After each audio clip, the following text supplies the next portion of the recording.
Hello students, online classes में आप लोगों का बहुत बहुत स्वागत है। जैसा कि मैंने आपको a girl with a basket पढ़ाया है, आज मुझे आप लोगों को इसका रेफरेंस, कॉन्टेक्स्ट और एक्सप्लेनेशन बताना है।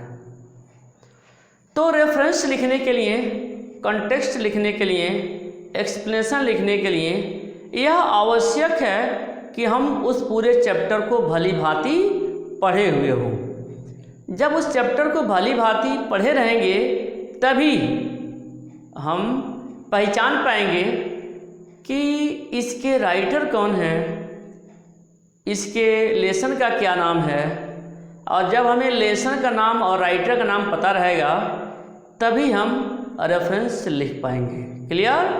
तो रेफरेंस लिखने सर्वप्रथम मैं बताने चल रहा हूँ, क्योंकि आपके पेपर का पहला क्वेश्चन यही होता है। उसमें रेफरेंस, कॉन्टेक्स्ट और एक्सप्लेनेशन होता है। उसी से एग्जामिनर जो होता है पूरी कॉपी का मूल्यांकन कर देता है। तो ये ध्यान रखेंगे, रेफरेंस हर हाल में सही रहना चाहिए, कहीं भी किसी भी तरह का फॉल्ट नहीं रहना चाहिए।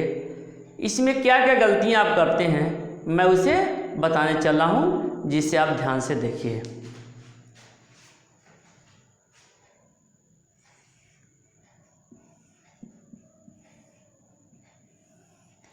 यह आपका पैसेज है जो आपके पेपर में रहेगा। इसे पढ़ करके आपको समझना पड़ेगा कि किस चैप्टर से लिया गया है। तो रेफरेंस कैसे लिखेंगे?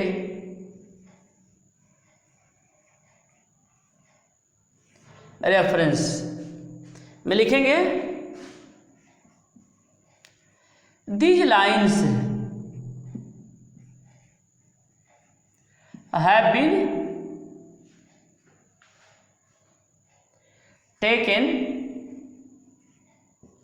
from the lesson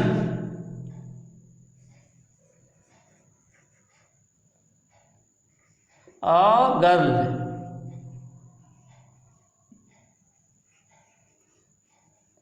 with a basket।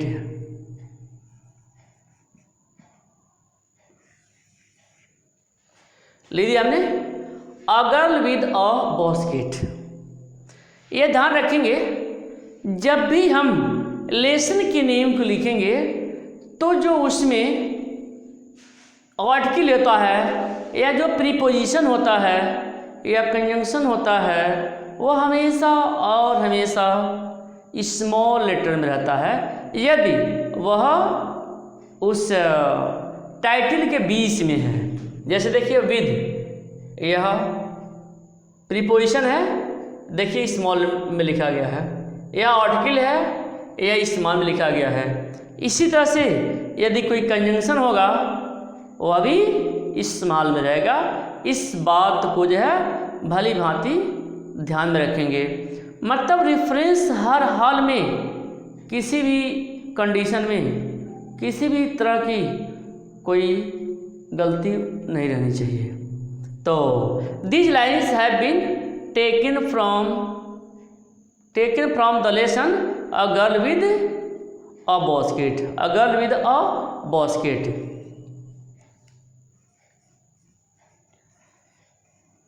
written by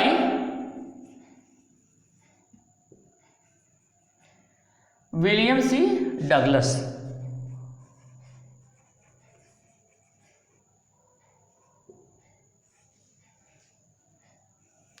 William C Douglas.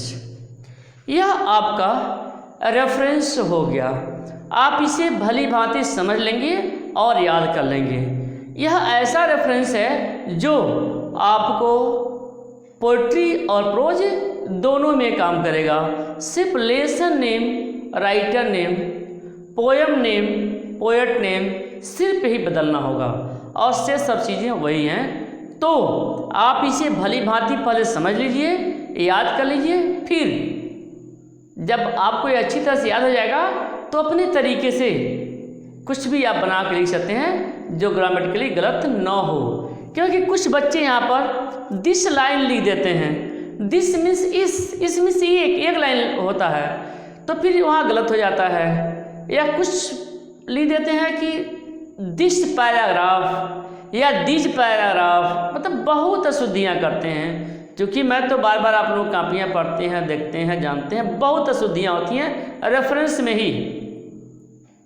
और जो एग्जामिनर होता है वह कितना सही आप लिखते हैं इसको ज़्यादा महत्व नहीं देता है, आप कितना गलत लिखते हैं वह उसको देखता है, गलत को सर्किल करता है। तो इसलिए ऐसा कोई अपॉर्चुनिटी, ऐसा कोई मौका आप न दें जिससे आपका मार्क्स प्रभावित हो। तो रेफरेंस आप यूँ लिखेंगे। क्लियर? तो अब चलिए हम इसका कंटेक्स्ट बताने चल रहे हैं। रेफरेंस हो गया तो इसका कंटेक्स्ट देखिए। कंटेक्स्ट में क्या करेंगे? कंटेक्स्ट आपको देखना है इसका।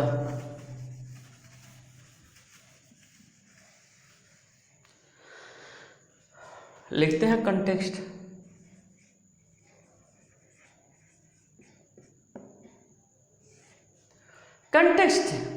कंटेक्स्ट में क्या लिखा जाता है?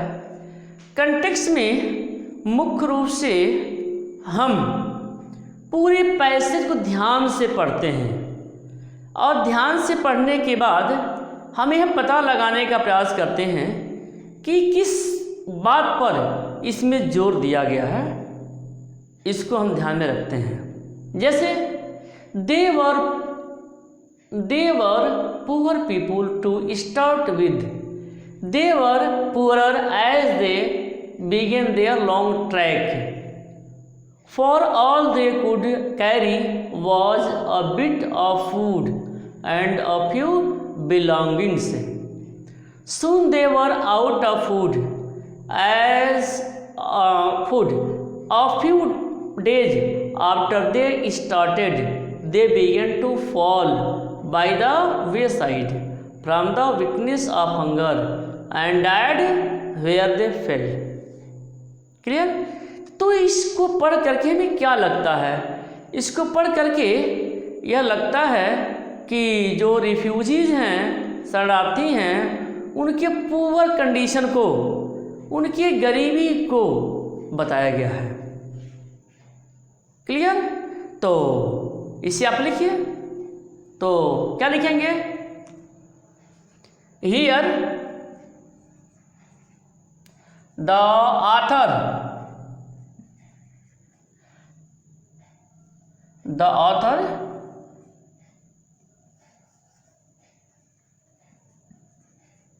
describes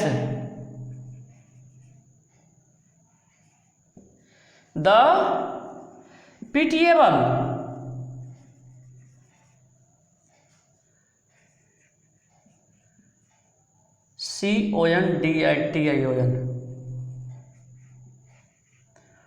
pitiable condition of refugees। देखिए इसमें बताया गया है कि जो ऑथर हैं वो रिफ्यूजीज के पुअर कंडीशन को, पिटिएबल कंडीशन को उन्होंने इसमें बताने का प्रयास किया है कि उनकी स्थिति कैसी थी। Condition of refugee, pitiable condition of refugee.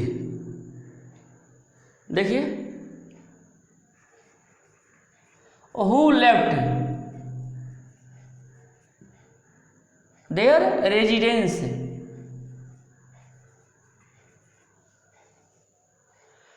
Who left their residence and came to India,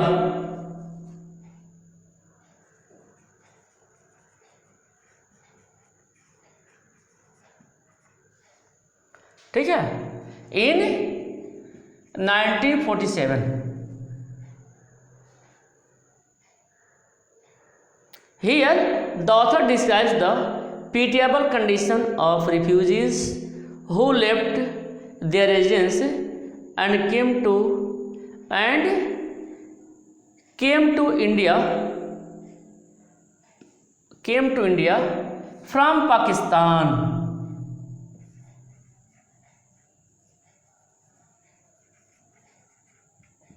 In 1947। देखिए पूरा सेंस से आ जा रहा है इससे, ठीक है। तो आपको जब भी कॉन्टेक्स्ट लिखना हो तो पूरे पैसेज पढ़ करके कुछ लिखने की कोशिश करिए। आप ही कभी मत मन में लाइए गलती हो जाएगी, इस तरह की फीलिंग आप में रहती है। आप गलती नहीं करेंगे तो ज़िंदगी में कभी सही भी नहीं कर पाएंगे। इसलिए आप कुछ लिखेंगे, कुछ करेंगे तो कुछ गलतियां होंगी, तो धीमे धीमे उसमें सुधार हो जाएगा। तो इस तरह से जो है आप रेफरेंस लिखेंगे। क्लियर?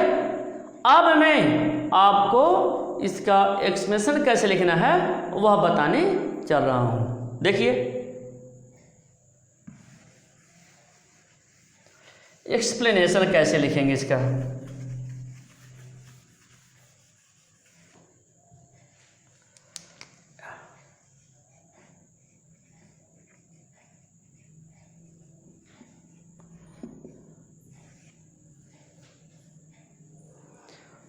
ध्यान रखेंगे, जब भी मैं कोई कॉपी चेक करता हूँ बोर्ड की चाहे अन्य कॉपी, तो उसमें मैं पाता हूँ कि बच्चे एक्सप्लेनेशन की स्पेलिंग प्रायः गलती करते हैं।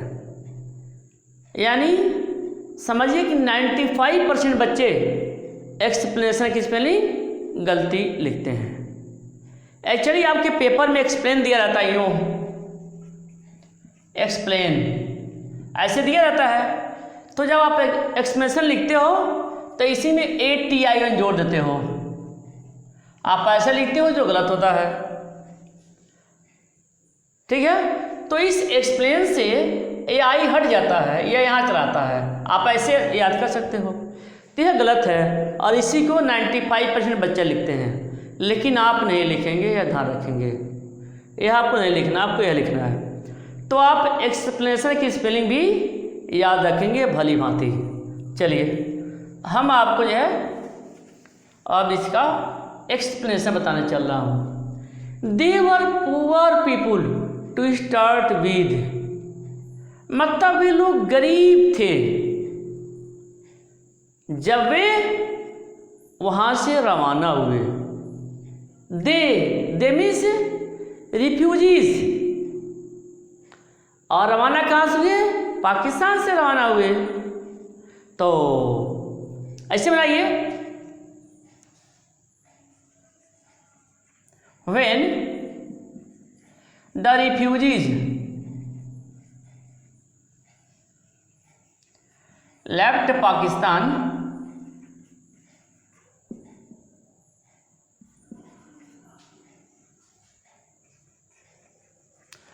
they were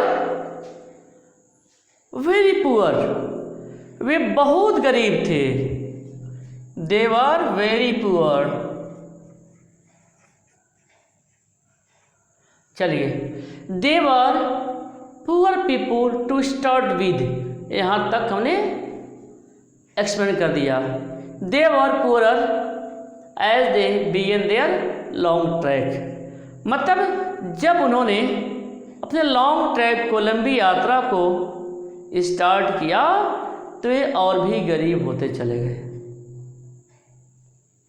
देखिए their long track,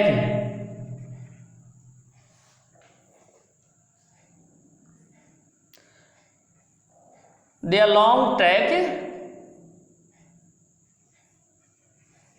made them poor, मतलब उनकी लंबी यात्रा ने उनको और भी गरीब बना दिया। कैसे गरीब बन गए?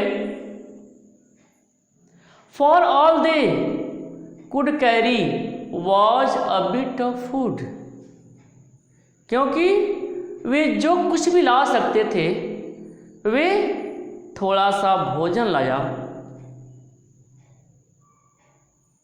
अ फ्यू बिलोंगिंग्स, और कुछ अन्य वस्तुएं लाया, कुछ अन्य चीजें लाया।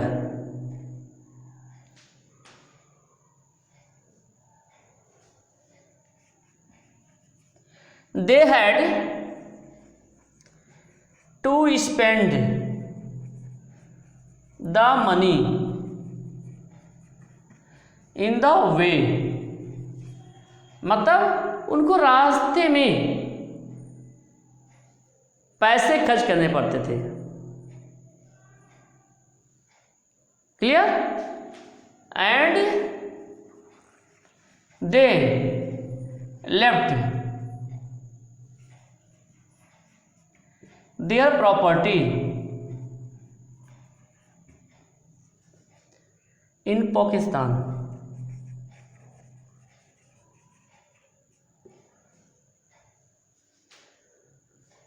ठीक है, जो उनकी प्रॉपर्टी थी उसको उन्होंने पाकिस्तान में ही छोड़ दिया था।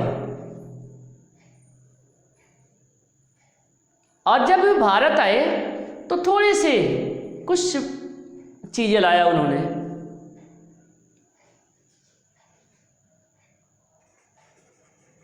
When they came to India, they brought some food and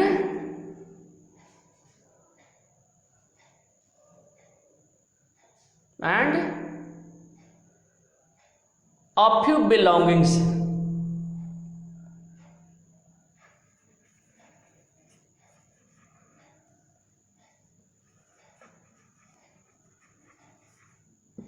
A few belongings. या तो हो गया। Soon they were out of food.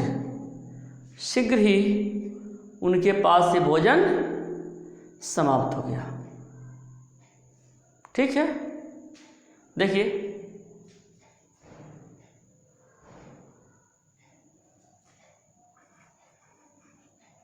soon their food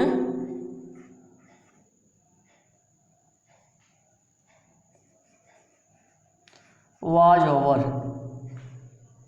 शीघ्र ही उनका भोजन समाप्त हो गया। ठीक है, या जो उनका भोजन था वह ज़्यादा समय तक नहीं चला। उसके बाद out of food, a few days after they began to fall by the wayside. Clear? आगे कहा जा रहा है कि a few days after they began to fall. देखिए, after few days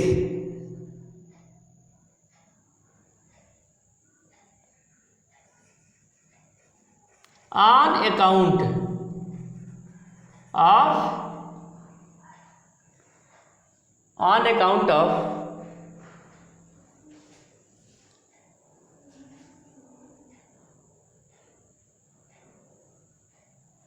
so they were out of food. A few days after they began to fall by the wayside from the weakness of hunger, on account of being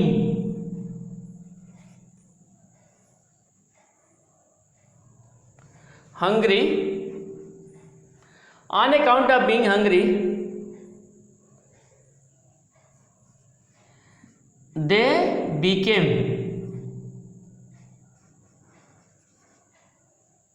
weak. मतलब भूख के कारण, on account of being hungry, भूख के कारण they became week, वे कमजोर हो गए। और क्या,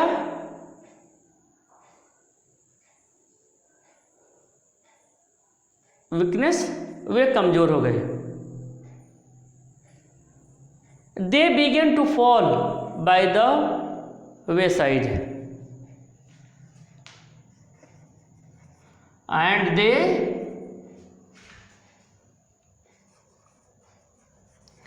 started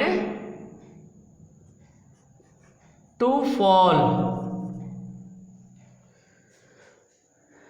क्लियर, मतलब वे सड़क के किनारे गिरने लगे। They started to fall on the way, they started to fall on the way, मतलब वे रास्ते में ही गिरने लगे।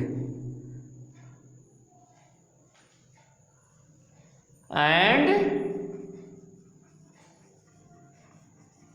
died at once।